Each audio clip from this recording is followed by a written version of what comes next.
Olá, pessoal. Eu sou o professor Adriano Viário e mais uma vez com o Fábio Catani. Começamos mais um episódio do Batcast, sempre um oferecimento de Great Job Comunicação, que vocês encontram no Instagram ou por greatjob.com.br. Catani, sem mais delongas, faça as honras da casa. Então, aqui nós temos uma cidadã emérita de Porto Alegre, Renata de Medeiros. Tenho a satisfação, a honra de dizer minha amiga Renata de Medeiros, que acabou de rever também uma amiguinha dela, que já dormiu no colo dela, que é a Cleópatra. E a Renata de Medeiros, ela é um ícone do jornalismo esportivo brasileiro, representa muito na construção da ocupação de espaços da mulher no esporte, aqui da Rádio Gaúcha, trabalhou durante muito tempo, e do Rádio Esportivo do Rio Grande do Sul.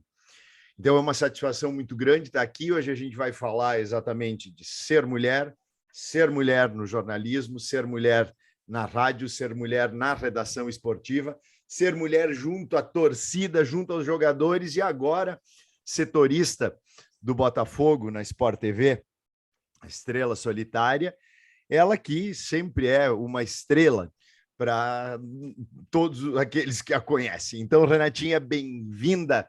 Gostaria que tu começasse falando como é que foi a tua trajetória em direção ao jornalismo esportivo.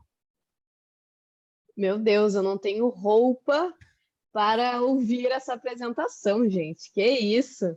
Não mereço essa apresentação toda. Já quero dizer que é um grande prazer estar no ar com vocês, principalmente porque Catani, Viário, não sei se você sabe dessa história, mas quando nos tornamos amigos, quando ele me salvou do fogo cruzado entre Brigada Militar e torcedores do Inter que arremessavam tudo que vinham pela frente contra o Beira-Rio em uma das inúmeras derrotas que o Inter teve na Série B em 2017, e estava ali a jovem repórter, né, o pensamento daquela época.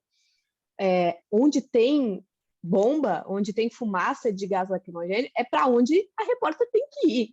Então, acontecia a confusão, eu ia lá para o meio até o dia em que deu ruim, que eu fiquei no meio do fogo cruzado, que eu não tinha para onde ir, e aí do nada chegou uma pessoa, me envolveu numa jaqueta, me atravessou no pátio, me deixou dentro da sala de imprensa, eu não entendi nada que aconteceu, e meses depois, com o professor Fábio participando de um programa lá na Rádio Gaúcha, como bom colorado que é, apesar de o Inter não ser bom com ele é um bom colorado, e aí ele contou essa história no ar, e disse, gente, foi o torcedor que me salvou, então assim começou a nossa amizade, então é um prazer estar aqui com Catani e Viário também. E minha menina, como é que começou essa trajetória? Como é que tu foste parar no jornalismo esportivo, no alto do teu 1,55 m? É isso? Não, 1,60 m. Vamos arredondar para cima. Ah, não. Eu não sou de exatas, né? Então, o número quebrado a gente arredonda para cima. Mas, assim, a minha trajetória no jornalismo esportivo, eu brinco que começou com 12 anos, que foi quando eu escrevi minha primeira crônica de jogo de futebol, e foi, deixa eu ver, 12 anos, a gente estaria na 6ª série. A proposta de redação era assim, como você se imagina com 25 anos? Então, eu tinha que fazer um textinho sobre a Renata de 2018, né? E eu, no auge dos meus 12 anos, comecei esse texto dizendo, oi, meu nome é Renata, tenho 25 anos e amo futebol. Estou indo ver a final da Copa do Mundo, Brasil e Argentina, Copa no Brasil. Errei por uma edição, né? Porque em 2018 foi na Rússia, mas em 14 no Brasil. E aí eu contava que eu via o jogo, dei a escalação da seleção brasileira de acordo com a escalação das interséries lá do colégio, adaptando os nomes para Filipinho Gaúcho, Fulano Fenômeno, porque a seleção recente tinha sido penta, então eu achava que o Brasil ia ganhar todas as Copas dali para frente, né? E aí este é o primeiro registro histórico da minha paixão pelo futebol, que se uniu à minha paixão pela escrita inicialmente. O rádio apareceu de uma forma totalmente acidental, entre aspas, assim, na minha trajetória. Foi meu primeiro estágio, que também aconteceu de forma acidental, aconteceu perguntando uma informação, né, como estudante de jornalismo, na frente lá do Beira-Rio, perguntando, tô fazendo um trabalho assim, assim, assim, para a faculdade, e aí o repórter com quem eu tinha falado, Maurício, era da Rádio Guaíba, e falou, tô estudante, gosto de futebol e tal, não sei o que, a gente precisa de um estagiário lá na Rádio Guaíba. Então, se tiver interesse, vai lá e tal, pede para falar comigo, que eu te apresento o pessoal, e assim eu ingressei no meu primeiro trabalho como jornalista esportivo já no segundo semestre da faculdade. Então, bem cedinho, ano passado, em outubro, já fez 10 anos que eu trabalho com jornalismo esportivo, é algo que eu sempre quis e que eu busco desde o início da minha formação como jornalista. Muito interessante a colocação que tu fizeste de como começa através dos nomes, dos apelidos, criando ali, fazendo como a gente sempre fazia quando era pequeno, narrando futebol de botão, a gente narrava e colocava tudo isso, né? E aí eu quero entrar já direto nas questões polêmicas, que nós temos tantas para discutir também, para trazer a questão de, eu lembro, por exemplo, eu fui um menino que sonhei em ser narrador de futebol, que fiz curso de locução na antiga Fundação Padre Landel de Moura, me formei em curso técnico de radialismo, mas nunca atuei, virei professor, mas eu sempre tive no radialismo esportivo os meus exemplos, ou aqueles meus espelhos, aqueles que eu queria seguir. Eu não sei se é porque, como historiador, eu tenho muito estudo e pesquisa nas questões identitárias, que talvez eu acabe levando a questão para esse lado que eu quero te fazer. Eu sempre tive os meus espelhos, e esses espelhos, esses nortes, sempre foram homens. Tu estás num momento em que tu está tendo que se tornar espelho daquelas mulheres que virão depois.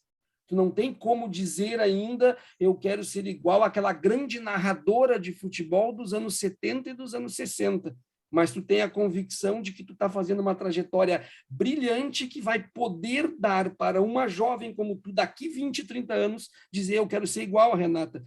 Isso faz parte do teu dia a dia, está presente, tu tem essa consciência. Como é que funciona isso? É muito legal você citar isso, Diário, porque é uma das coisas que eu me dei conta quando me perguntaram sobre o dia mais feliz que eu tive dentro do jornalismo. E eu me lembrei de um episódio que aconteceu no pátio do Beira-Rio. Acho que quando eu já era uns 2 ou 3 anos repórter de torcida da Rádio Gaúcha, que veio uma menina, assim, de, sei lá, 13, 14 anos, na minha direção, e eu, por ser mulher, sempre tentava incentivar que as mulheres falassem no microfone, sabe? Para mostrar a pluralidade que eu gostaria que o estádio tivesse. Então, uma coisa que eu percebia, por exemplo, era que as mulheres se manifestavam só quando tinham muita certeza daquilo que iam falar, né? Tu abre o microfone da frente de um homem, se o homem não sabe o time que vai entrar em campo, vamos lá, Inter, um abraço pros Colorados de Montenegro, grupo no Zap, não sei o quê, vamos Inter, e deu. E a mulher, não, tu pergunta algo para ela e se ela não se sente segura daquilo que ela vai falar, ela não vai falar. Você vai falar se ela achar que contribui. E essa insegurança é muito do que vem sendo imposto para a gente ao longo do nosso gosto pelo futebol, né? Que sempre que a gente diz, gosto de futebol. Mas por quê? Então me diz a escalação da seleção tricampeã do mundo em 1970. Sempre tem que provar que tu gosta. Sendo que os homens não precisam provar, né? Então, por que eu digo isso? Porque um dos dias mais legais da minha carreira dentro do jornalismo, da minha breve carreira, foi um dia que essa menina de 13, 14 anos veio falar comigo no pátio do Beira-Rio. Eu fui abrir o microfone para entrevistar ela, perguntar sobre a expectativa do jogo, e ela disse, não quero falar na rádio, só quero dizer para ti que eu me sinto muito acolhida de vir para o estádio do meu time quando eu estou em casa e ouço tu falando os destaques aqui do pátio do Beira-Rio, porque eu sei que eu não vou ser a única mulher a estar aqui na arquibancada. digo, meu Deus, Bah. eu não preciso fazer mais nada dentro do jornalismo, sabe? É um negócio que extrapola tu informar se a Padre Cacique está liberada pelo trânsito ou não está, se o time está bem ou não está. Tem toda uma questão de fazer jus ao nome do nosso curso, né? Que é comunicação social, que é de trazer de fazer parte da sociedade. Acho que o jornalismo em várias esferas, e aí vocês podem fazer outro podcast comigo, e eu não sou a pessoa mais adequada para isso, mas acho que o jornalismo nos últimos anos ele tem se distanciado muito da sociedade como um todo, e a gente vê reflexos disso na polícia, na política, na polícia também. Mas, enfim, e quando a gente vê que tem um papel social, faz a coisa ter mais sentido, né? Então, eu não tinha como querer ser narradora, por exemplo, porque eu não via nenhuma mulher narrando. Então, nem me passou pela cabeça que uma mulher poderia narrar, por exemplo. Mas agora as meninas têm aí a Renata Silveira para se espelhar, a Natália Lara, que são duas narradoras aqui do Sport TV. Tem as comentaristas também, a Renata Mendonça, a Ana Thaís Matos, tem as apresentadoras, a Camila Carelli, a Gabriela Moreira, enfim, tem uma série de mulheres que estão começando a aparecer que vão inspirar essa nova geração que a gente não teve muitas referências, né, como agora essa nova geração tem.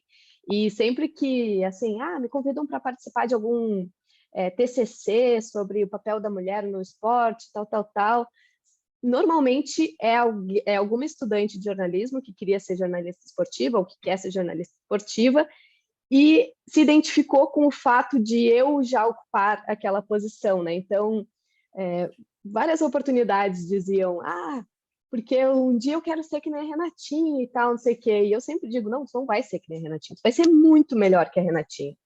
Porque, assim, essa próxima geração que está vindo aí não vai precisar quebrar tantas barreiras como a nossa, né? Não vai ter o peso de fazer a primeira transmissão com uma mulher atrás do gol em 92 anos de rádio. Esse peso já deixamos para trás.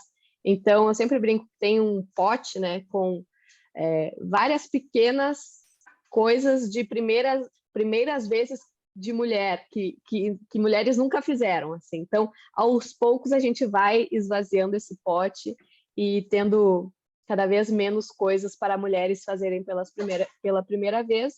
Isso quebra, certamente, uma grande resistência para a próxima geração, que aí eu, assim, só lamento, não vai pedir licença como a gente pediu, vai chegar com o pé na porta. Assim. Então, eu acho esse movimento muito legal, assim, de a gente se sentir como parte da sociedade, sabe? Fazendo uma diferença naquilo que a gente estudou para fazer, que a gente sempre quis. Quem nunca pensou, né? Eu quero mudar o mundo, eu quero mudar meu bairro, eu quero mudar minha cidade. E acho que a nossa geração de jornalistas está fazendo um pouquinho desse papel. Acho que está fazendo muito desse papel. Porque eu lembro que dentro da tua trajetória, tu passaste por situações bem complicadas. Tu passaste por uma situação de um assédio em meio a um Grenal, se não me engano, na torcida mista foi, né? Em que um torcedor do Inter acabou te agredindo.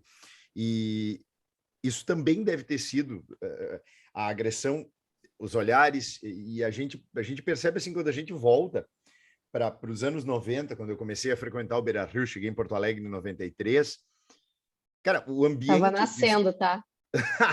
Tá vendo? É que eu vim para cá com 4 anos, viu? Então foi por isso. Meu primeiro jogo no Beira-Rio é em 1985. Eu assisti o Inter perder para o Atlético Paranaense. Traumatizou. Então é um pé frio, cara. Nada de novo no front, né? Nada então... de novo no front, exatamente. Mas sabe que, Renata, aquele ambiente dos anos 90 era um ambiente de selva para a mulher.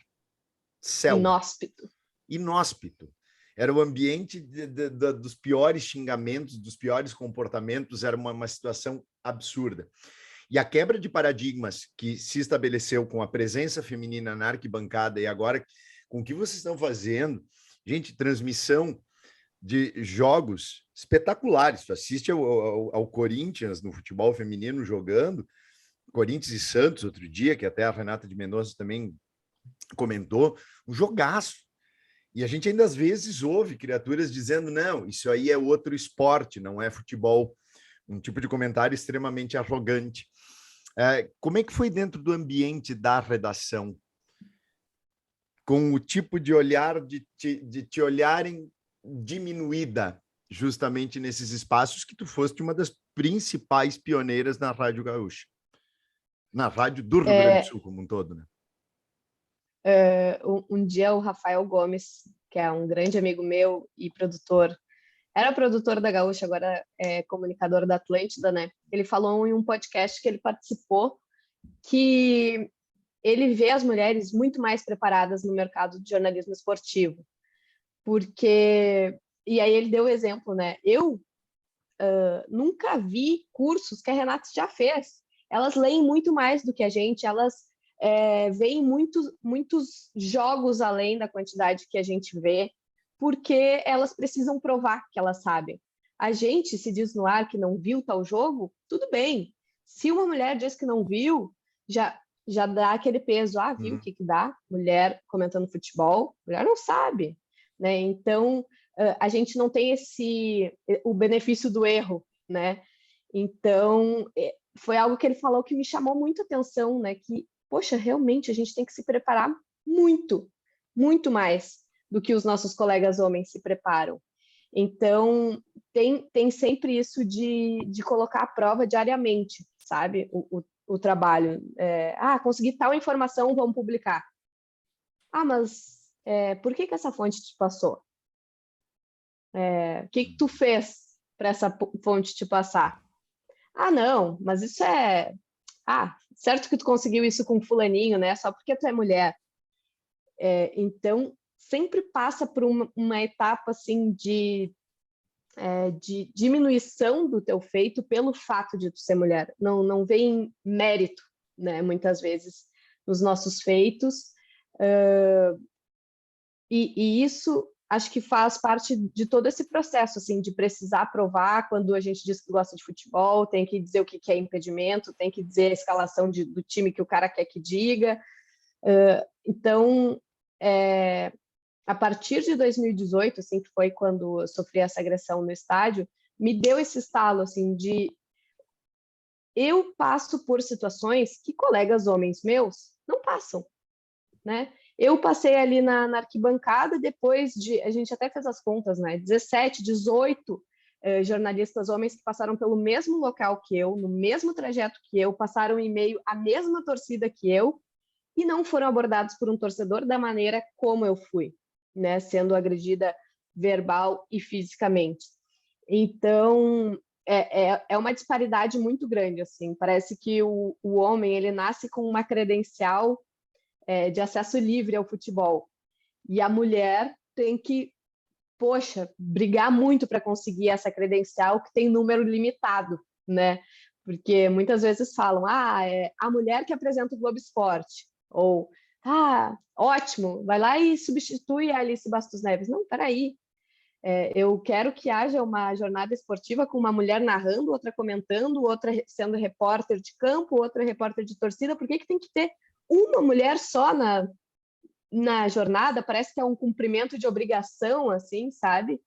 Então, eu vejo assim esse movimento, sabe? Que às vezes os veículos, principalmente aí no Rio Grande do Sul, isso é uma visão que eu tenho depois que eu vim para cá, há uma visão ainda muito conservadora sobre o papel da mulher dentro do jornalismo esportivo, assim, no que representa a figura de uma mulher.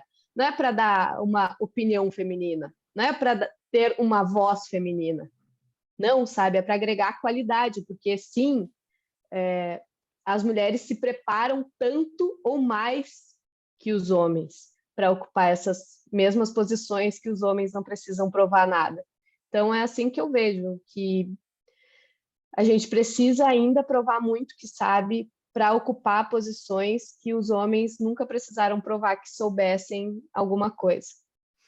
Eu acho, Renata, que como professores de história, eu e o Catani, a gente também não pode se eximir, não podemos fugir de jeito nenhum de dizer para ti que a impressão que tu tem do Rio Grande do Sul não é impressão, evidentemente, né? E não é porque eu também convivo no Rio de Janeiro com muita frequência, mas o Rio de Janeiro, o Rio Grande do Sul é provinciano em todos os aspectos, não só na questão do futebol. Eu queria trazer para ti uma questão seguinte: por eu ser o pesquisador da negritude, eu acabo conseguindo, em algumas questões, fazer um paralelo entre a questão da negritude e a questão feminista também. Então, o que acontece? Uhum. Na minha primeira temporada do Batcast, porque eu tive a grata surpresa de ter o Catani na segunda temporada em diante. A primeira eu meti o pé e falo, vamos embora, com o celular, Eu tô fonezinho adorando o e Catani o Anchor, né? Podcaster. E aí eu fui. E aí eu puxei ele disse que ele ia vir só quando ele pudesse. Olha só como é que Uhum. é o Catani, né? É, Conheço há não. Estrela 25 é anos foda. essa praga. Né? Só que daí o que acontece? Na minha primeira temporada, qual era a minha prática de fazer os cards? Eu colocava no card a foto da pessoa, botava o nome da pessoa e botava o que essa pessoa é da vida. Então, era a minha prática. Mas daí eu comecei a perceber assim, não, eu posso até criar uma forma de pesquisa e de análise nos meus próprios cards. Eu vou colocar só o nome da pessoa e a foto e mais nada, absolutamente nada. Por quê? Porque eu sei que nos estudos da negritude a gente tem muito claro, sobretudo no ambiente acadêmico, muito claro, que chega o fulano num simpósio, num seminário, diz, ó, aqui chegou o fulano, aqui chegou o Beltrano, aqui chegou o Ciclano. Quando chega um historiador negro, tu diz, aqui chegou o fulano que é doutor pela USP. Então, o negro tu tem que dar o título para justificar a presença dele naquele círculo. Então, o que eu Uhum. fiz? Quando eu comecei a colocar nos cards, e como vai estar no teu card só a foto e o nome, mas a gente já chamou outras mulheres, eu já estou tendo essa repercussão nos cards. Quando eu boto o card, por exemplo, do Márcio Pinheiro, eu não botei que o Márcio Pinheiro é filho do Ibsen Pinheiro, por exemplo. Não, eu só coloquei Márcio Pinheiro. As pessoas ou sabem que é filho, ou nem se importam se está lá dando entrevista é porque merece estar lá, ou procuram no YouTube. Quando eu coloco o card de uma mulher e o nome, me chamam um inbox. Quem é essa daí? Ou seja, eu tenho que colocar ali que é doutora em tal coisa ou que é jornalista para justificar a presença de uma mulher.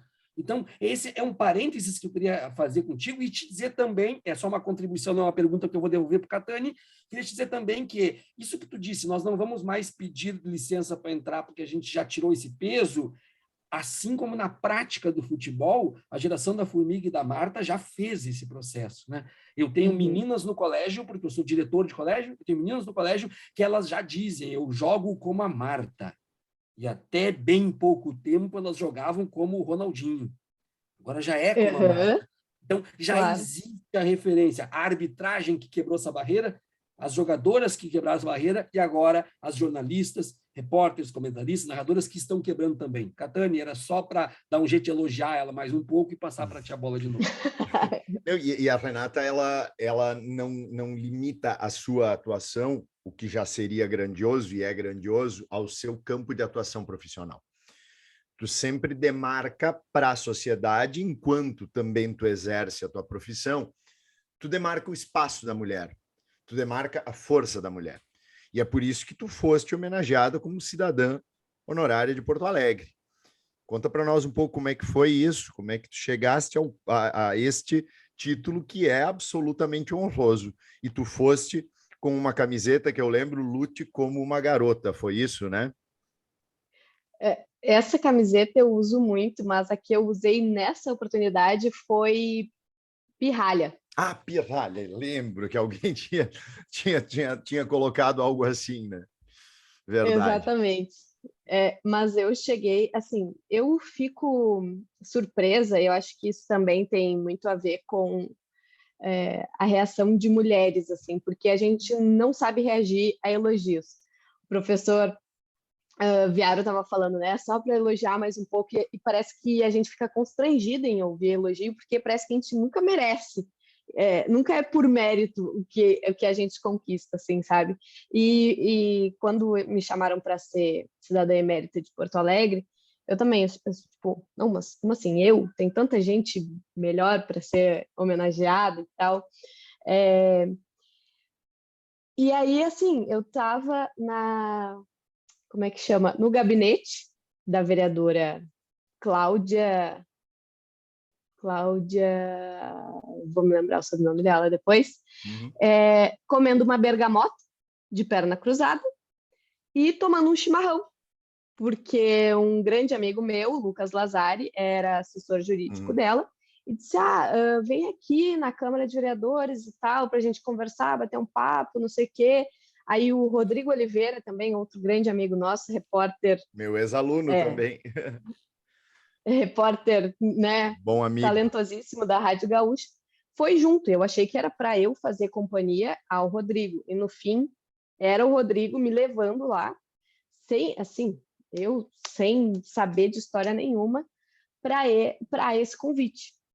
Então, eu fiquei assim, não, mas espera aí, como assim, cidadã emérita?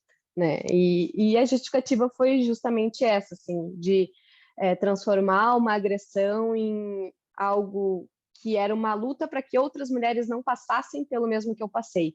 Não era tipo assim, vou resolver a minha situação, porque eu acho que até hoje eu não resolvi, né? Porque isso tem repercussões, acho que sempre vai ter, né, na nossa vida, quando uma mulher passa por algum tipo de agressão, seja ela física ou verbal, ou ambas.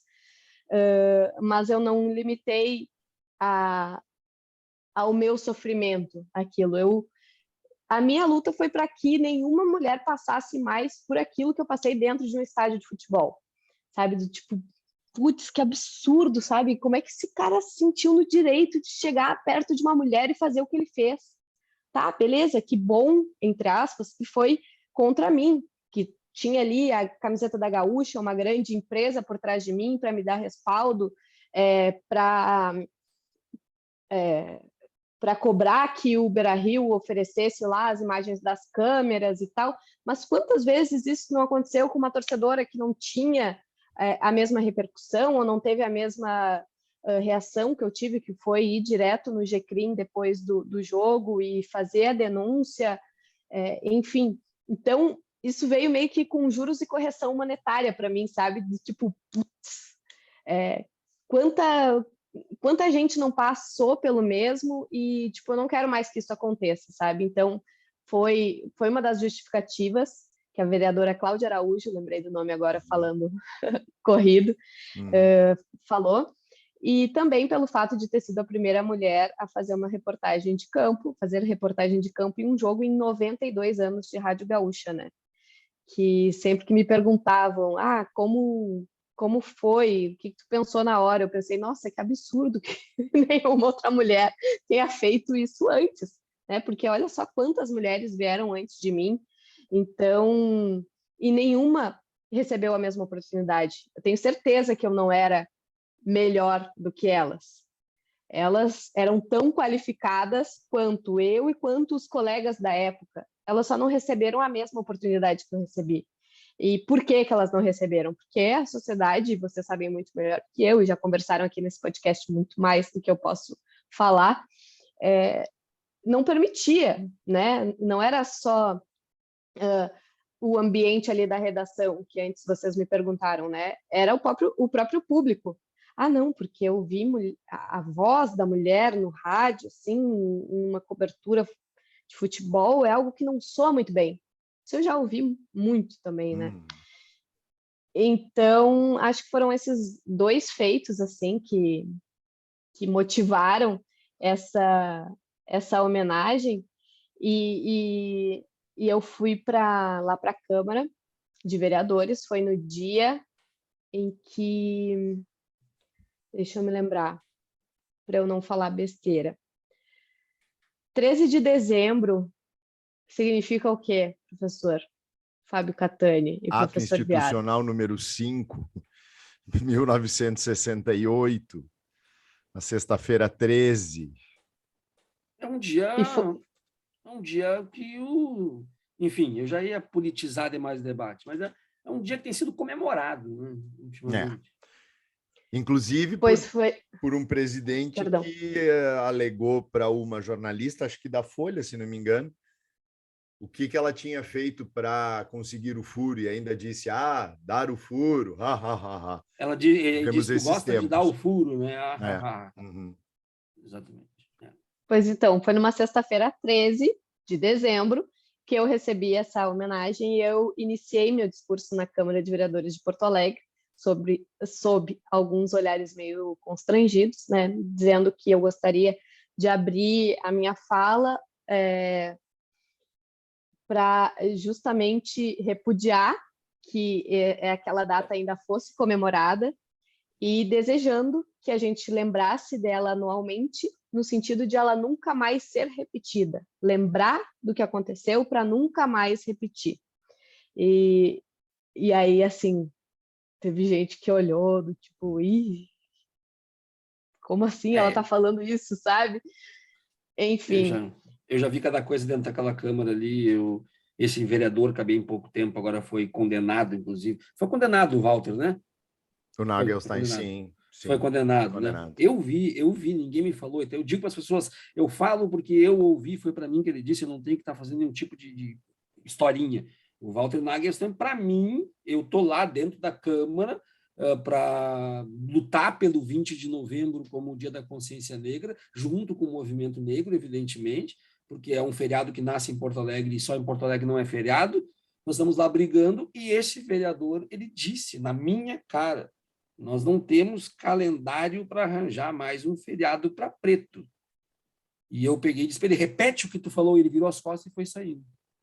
Então, esse é o ambiente que tu estavas. Esse é o ambiente que tu estavas. É esse tipo de ambiente, com esse tipo de movimento todo refratário a isso. Eu queria te perguntar, Renata, o seguinte, eu sempre procuro fazer então, esses comparativos entre a questão da negritude e do racismo. Parênteses. Oi, sim. Que eu lembrei da camiseta, que eu não expliquei por quê.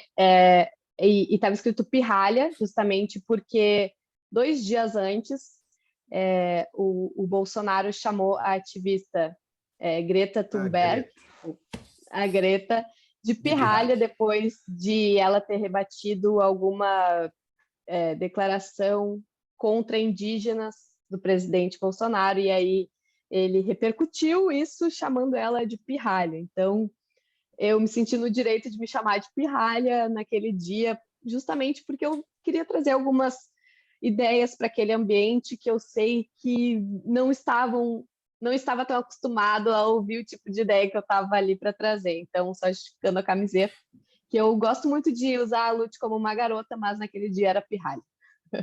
Não, eu acho que levando em consideração que toda adjetivação é o fim da argumentação, então, quem vai adjetivar porque não tem mais argumento, partindo do nosso presidente, ele vai adjetivar sempre, porque ele nunca vai ter argumento. Então, pirralha é só o que ele pode falar por não saber como argumentar sobre isso. Mas então, o que eu queria te colocar levando em consideração a comparação entre questões da negritude, questões do movimento feminista e questões da mulher, em relação à questão da negritude, eu nem tenho o que discutir, porque isso pesquiso, Catani também pesquisa, a gente conversa muito. No Rio Grande do Sul, nós temos uma questão envolvendo a negritude completamente diferente de quando a gente sai da região sul do país. A gente ultrapassa lá do Paraná para cima. Eu volto a dizer o que eu sempre falo, eu não enlouqueci ao ponto de dizer que não existe racismo no Brasil só na região sul. Não, eu não enlouqueci. Mas quando eu vou para o Rio de Janeiro, os negros ocupam os espaços da sociedade, os espaços da cidade. Os negros caminham por tudo, andam por tudo, estão nos lugares mais empobrecidos e também nos lugares menos empobrecidos. Estão no shopping center comprando e não só atrás dos balcões das praças de alimentação. Então, é uma diferença muito grande da ocupação do negro aqui. Então, eu entendo que existe, sim, uma forma de racismo mais significativa, mais relevante, mais pesada no Rio Grande do Sul do que no Rio de Janeiro. Agora, eu quero te perguntar, há como mensurar ou há como perceber no teu meio profissional uma diferença da região sul do país para a região sudeste do país, ou tu ainda não consegue perceber isso? Com relação à raça ou gênero? Não, gênero. Ah, tá. Não, porque raça, poxa, dá para perceber muito isso. Eu até pesquisei esses dias, assim, sobre a população preta no Rio Grande do Sul para tentar entender por que eu não tinha um colega preto no colégio, por exemplo. Estudei em colégio católico a vida inteira, né? Depois eu estudei em faculdade particular. Então, assim, eu fui A minha educação foi extremamente privilegiada, de uma porcentagem bem ínfima da população, e eu nunca tive colegas negros. Então, eu até fui pesquisar, assim, de tipo, será que não existem pretos no Rio Grande do Sul? Ou por que eles não ocupam os espaços, né, que eu frequento dentro da redação em que eu trabalhei no Rio Grande do Sul? Eu tinha um colega preto. Então, tipo, onde estão os pretos do Rio Grande do Sul? Eles estão servindo os brancos, na maioria das vezes. Então, foi aí que eu comecei a perceber essa discrepância que tu citaste, professor. E nas redações com relação a gênero, eu acho que está muito claro isso, né? E quando a gente diz que precisa de mulheres na imprensa, esportiva principalmente, a gente defende que elas estejam em todas as posições de uma jornada esportiva, né? A gente não quer que a mulher esteja lá para ler o recado do WhatsApp, para ler a opinião do ouvinte, para ler o comercial, para que ela seja obediente ao que alguém mandou ela ler. Não, ela tem que estar ali para informar, para opinar, para contar a história, para dar a visão dela sobre algum assunto. Quantas vezes a gente vê reportagens sobre o mesmo assunto que mulheres dão outro enfoque com relação aos que os homens, ao trabalho que os homens realizam, né? Eu acho que existe um modus operandi muito cômodo dentro do jornalismo esportivo, de contar a história mesmo, assim, sabe? Tem um jogo hoje, então tá, então vamos narrar esse jogo, depois a gente faz a repercussão dessa entrevista, aí no dia seguinte a gente fala o que o técnico fez de certo, o que fez de errado, daí de tarde já vai ter o treino de reapresentação, aí vai ter uma coletiva, a gente repercute o jogo passado, projeto anterior, e assim vai num looping que ninguém reflete no sentido de fazer uma reflexão sobre aquilo que está levando de mensagem ao público e numa sistematização que torna o futebol uma realidade à parte, assim, sabe? Alheio a tudo que acontece, e é o que a gente vê hoje em dia, né? Fiquei feliz que o professor Catani citou o exemplo do futebol feminino, que eu acho que é onde a gente consegue respirar um pouco mais de sociedade, né? De ver a Megan Rapinoe ganhando a Copa do Mundo com os Estados Unidos e na frente da Casa Branca fazer um discurso em defesa da população LGBT no governo Trump. Então, quando um jogador homem de uma seleção brasileira masculina ganhando alguma coisa vai fazer isso, sabe? Então, enfim, já divaguei muito sobre esse assunto, puxando outros, assim, mas é isso que eu vejo de diferença, sabe? É que eu tenho colegas que são grandes produtoras. Uma das minhas grandes amigas aqui, a Amanda Kestelman, ela é produtora de Olimpíada de Verão, de Inverno, de Copa do Mundo masculina, feminina, viaja para todos os países do mundo em grandes coberturas, tem grandes repórteres. A Gabriela Moreira derrubou o presidente da CBF com uma reportagem que ela fez. Então, a gente vê as mulheres, por mais que a gente ainda seja minoria, ocupando espaços de muita importância dentro. Eu estou falando da realidade do canal Globo, né? Do Grupo Globo, que é o que eu vivo, mas em outros canais a gente vê isso também. Mas eu não tenho tanta propriedade para falar. E no Rio Grande do Sul, a gente não vê isso acontecendo. Eu saí da Rádio Gaúcha há praticamente 2 anos e a gente não tem uma mulher numa posição fixa dentro de uma jornada esportiva na rádio. O que precisa para ter uma repórter? Parece sempre uma presença alegórica, né? Parece uma alegoria. Exato. Que é necessária para embelezar o ambiente. É bem essa noção extremamente machista. É um acessório. Um acessório. Não, quantas vezes eu já ouvi? Vamos ouvir então a Renatinha, que está desfilando nas arquibancadas. Não, gente, eu estou aqui trabalhando como qualquer outro cara que estivesse fazendo a mesma função que eu, sabe? Então, isso, professor Viaro, assim, eu até não gosto de falar no sentido de saiu do Rio Grande do Sul e está desfazendo o estado onde ela construiu uma carreira de 10 anos e que sempre deu oportunidade para ela. Mas é algo nítido para mim, assim, sabe? De que há uma resistência absurda e muito maior do que em qualquer outro lugar de ver uma mulher tomando alguma posição de destaque em que ela tem a voz para dar as opiniões dela, fazer as análises delas e não, às vezes, do tipo assim, a mulher deu a sua opinião e aí vem na sequência um homem explicando para a audiência o que a mulher quis dizer, como se fosse uma coisa assim de outro mundo que precisa de uma tradução. Então, é um silenciamento assim, não só estrutural no sentido quantitativo, é também no sentido de quando a gente ocupa esses lugares, ainda tem que passar por essa resistência do entorno dessa função, sabe? Do tipo, deu opinião, vem cara, tenta explicar o que eu quis dizer, sendo que eu já disse o que eu quis dizer. Ou então eu dei uma opinião e aí vem outro cara e discorda, mas dizendo exatamente o que eu falei com outras palavras.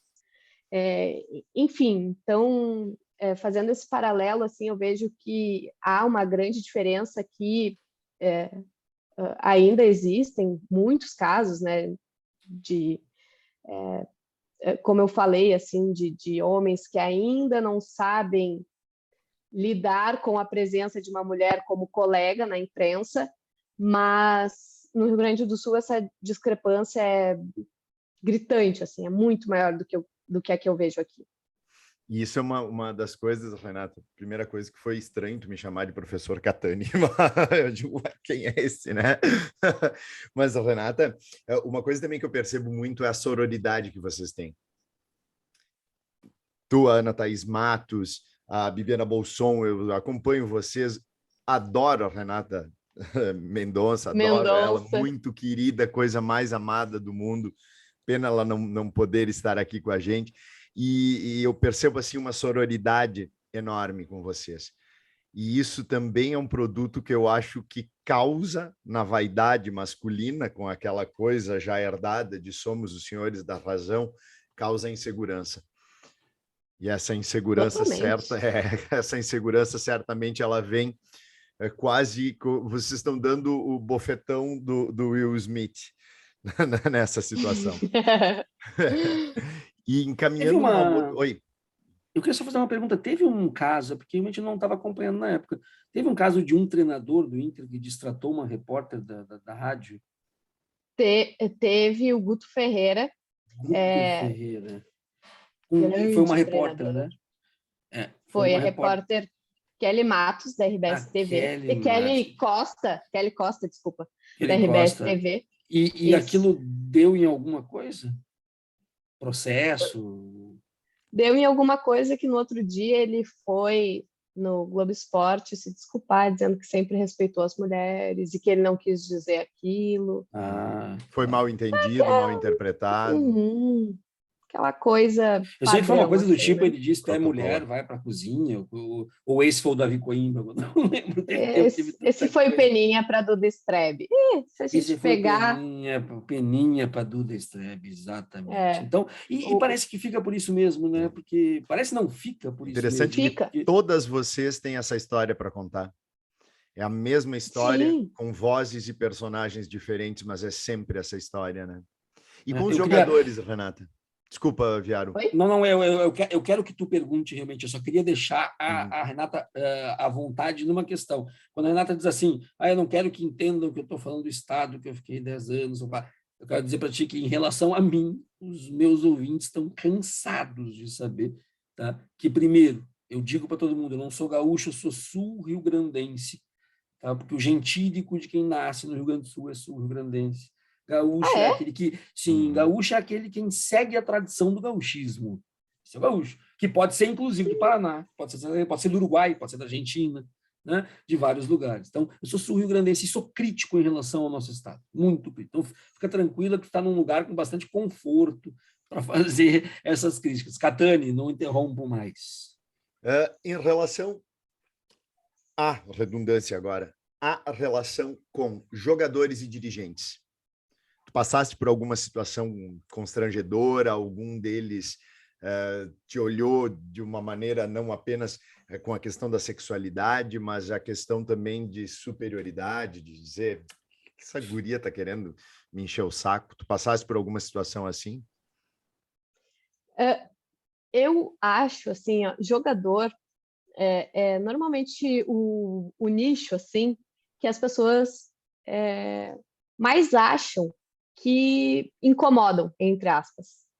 Mas, assim, os jogadores, eles estão tão blindados pelas assessorias, e a gente vê isso pelas entrevistas deles, que é uma coisa pasteurizada do ajudar o grupo, fazer o que o professor pediu e buscar os 3 pontos, que eles não escorregam. Não escorregam porque eles estão ali roboticamente repetindo tudo que os outros repetem, assim vão.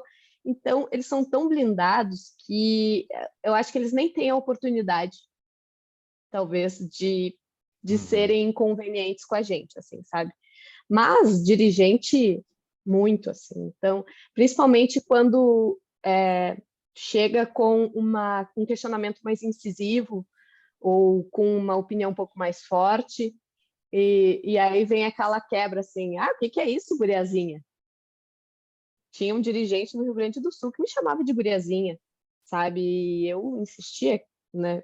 Não, presidente, eu sou repórter da Rádio Gaúcha, né? Gostaria que o tratamento, não vou te chamar de velhinho, né?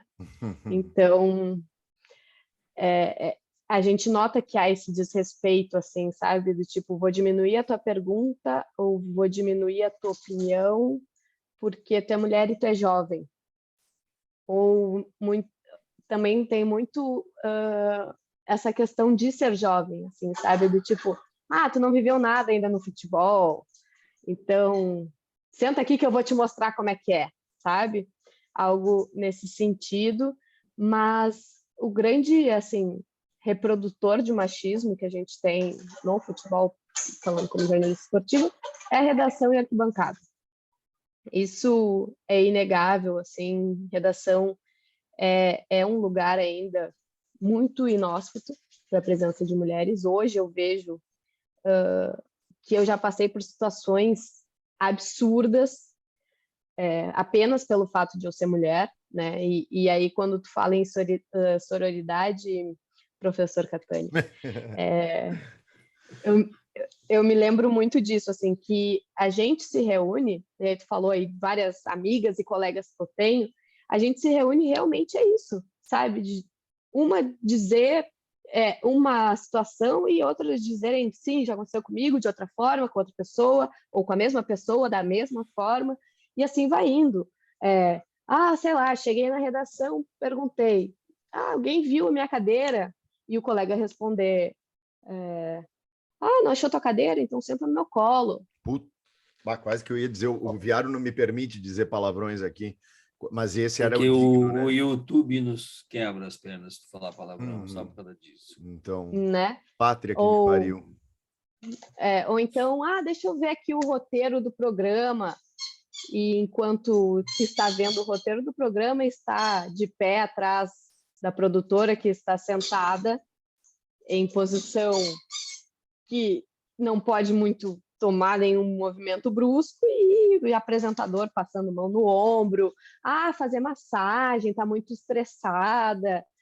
Então, assim, redação é o pior ambiente disparado. A arquibancada, vocês podem imaginar, né? Afinal, estádio de futebol dar o alvará para toda e qualquer pessoa ativar os seus instintos mais primitivos. E a gente vê isso na reprodução de casos machistas, racistas, de outras ordens, porque no estádio pode tudo. Enfim, então, de dirigente e de jogador, o que eu posso dizer é que teve algo mais do tipo, mais de superioridade, assim, de tipo, eu sou homem, sou superior, e tu é mulher, tu tem que ser um pouco mais submissa, e peraí, vai com calma, sabe? Mas os casos pesados mesmo estão nas redações e nas arquibancadas. Isso é forte, né? Eu vou para a minha última pergunta, Catani, que depois no final nós só temos mais uns 7, 8 minutos. Então, eu vou fazer minha última Vou pergunta. falar menos, Depois... vou falar menos. Não, Por faça a minha favor, olha aqui, É. um dos melhores bate-papos que a gente já teve. Com certeza. Eu vou para a minha última pergunta, que no final, geralmente, Renata, eu alivio um pouco na intensidade da polêmica, tá? Para a gente terminar de uma forma um pouco mais leve. Mas eu gosto de treta, gente. Depois Se eu toco eu não pro gostasse Catani. de treta, eu fazia publicidade e propaganda, não fazia jornalismo. Já criando uma treta, né? Mas eu tenho uma curiosidade com quase todo mundo que a gente entrevista. Tem algum publicitário aqui? Porque, a Cleópatra. A Cleópatra. É que eu fui publicitário por 20 anos, Renata, tá? Então, só que eu era publicitário de um meio... Não se preocupa, Renata. Olha só que interessante que eu vou dizer. Eu fui publicitário de um meio que não existe mais. Eu fui um publicitário do guia telefônico. Nós dois nos conhecemos numa empresa de guias telefônicos. Os meus alunos não sabem o que é guia telefônico. Eu tenho que explicar para eles o que é a lista telefônica. Eu entrei como office boy e saí como editor-chefe do guia telefônico. E aí saí porque lista telefônica morreu com o Google, né? Aí, como eu já estava fazendo história, eu falei, vou dar aula. E foi isso que aconteceu. Então, enfim, mas o que eu quero te perguntar, o que eu pergunto para todo mundo que vem aqui, que são pessoas públicas, é possível ter um tempo para a Renata, vida pessoal, sem que misture com a Renata a profissão? É possível uma Renata com o seu tempo sem que o celular esteja chamando sempre? É possível essa vida? É bem difícil, principalmente quando se é repórter, né? Porque notícia não tira folga, não tira feriado, não tem hora para acontecer, pode acontecer de noite, enfim. Então, é bem difícil ficar fora, assim, do ar, né? Principalmente para mim, que eu sou uma pessoa muito... Não sei se é competitiva a palavra, assim, mas eu gosto da instantaneidade, de dizer, meu Deus, eu antecipei, porque eu que apurei, que... Então, assim, se eu deixei passar alguma coisa e outra pessoa noticiou, eu vou me odiar por não ter estado com o meu celular naquele minuto em que eu recebi aquela informação. Então, é bem difícil estar desconectada ou deslogada. Mas eu acabei de ler aqui que o Botafogo anunciou o Messi, viu? Mas não foi tu. Desmaiou aqui. Desmaiou a dona Renata. Eu até perdi a estribeira aqui, meu Deus do céu. É competitiva que tu quer transmitir, então tá sempre ligada. Não, estou sempre ligada, só que assim, quanto a separar o tempo, assim, todas as minhas grandes amizades são fruto do jornalismo esportivo. Acho que muito pelo fato de identificação e de a gente viver tanto o jornalismo esportivo que a gente acaba criando laços, né, com os nossos colegas que viram amigos, de tipo sair da redação e tomar um café e tomar uma cerveja, enfim. Isso me surpreendeu muito o fato de eu casar com um engenheiro, afinal eu nunca namorei outra categoria que não jornalista esportivo. Então, assim, foi a maior saída do nicho de jornalismo esportivo que aconteceu na minha vida até agora. Mas, Renata, acho que dentro do trabalho da jornalista Renata de Medeiros tem muito da pessoa Renata, ou Renatinha, ou Rê, como o professor Catani me chama. Porque eu acredito muito nisso, assim, sabe? Que a autenticidade e o nosso jeito é a única ferramenta que faz o nosso trabalho ter relevância, sabe? De fazer a guria de 13, 14 anos me abordar no estádio e dizer, olha, me sinto acolhida aqui. Ou que eu tenha que escrever uma notícia e não um robô escrever por mim. Então, acho que são coisas que se confundem. A Renata jornalista e a Renata... A pessoa física e a pessoa jurídica. Acho que é uma boa forma de separar. Acho que, para mim, é muito junto, assim, sabe? Eu não consigo ser uma pessoa no trabalho e outra pessoa na minha vida pessoal. Acho que são coisas que se misturam muito. Esse meu jeito que eu tenho conversando aqui com vocês entre amigos é o mesmo jeito que na Rádio Gaúcha eu abria o microfone e falava com os meus ouvintes. Eu sempre tinha em mente assim algo de ligar o microfone e falar para que o meu avô e minha avó entendessem sobre o que eu estava falando. Então, eu nunca ia falar de um 4-2-3-1 com as 4 linhas chegando e não sei o quê, não. Eu ia dizer que teve uma retranca para explicar o que é uma linha de 4 defensiva, sabe? Enfim, então, exemplos assim para dizer que não é porque eu estou falando assim com vocês que quando eu vou ligar o microfone eu vou dizer pois é, professor Fábio Catani, o Inter jogou de uma forma estupendamente ridícula, ou o Grêmio, não sei o quê. Não, sabe? Eu vou falar como eu estou aqui com vocês, e para mim são coisas muito juntas, assim, a Renata jornalista e a Renata mulher, estudante de direito e muitas coisas. Viaro, tu entendeste por que desde sempre eu te disse que eu adoro e admiro essa mulher e reforço, tenho tanto orgulho de chamar de amiga e mais ainda de ver esse sorriso que sempre encanta, que sempre estima. Infelizmente, chegamos no final desse programa. Certamente é já uma abertura para os próximos. Muito obrigado por ter estado com a gente. Satisfação incrível, tenho certeza que nossos ouvintes vão adorar. Um beijo no teu coração. Viaro, encerra as honras da casa, então.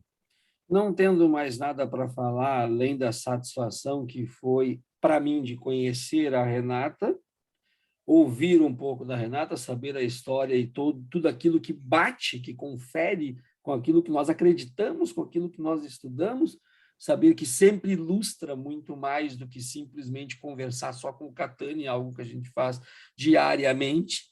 E aí, de repente, eu tenho a oportunidade de, além de tudo isso, e aqui falo não só para a Renata como para os ouvintes, ter tido também uma grata surpresa, porque o Catani, em tudo aquilo que ele criou em mim de expectativa para falar com a Renata, ele foi incapaz de trazer de fato o que seria o brilhantismo. Ficou muito abaixo daquilo que de fato foi. Nós falamos com Renata, amiga ou a Rê, ou a conhecida do Catani, enfim, eu vou fechar hoje quebrando todos os protocolos com a repórter, com talvez a ex-colorada ou botafoguense, não sei, com a estudante de Direito, mas esse foi eu, Adriano Viaro e Fábio Catani, com mais um episódio do Batcast. Tchau, tchau!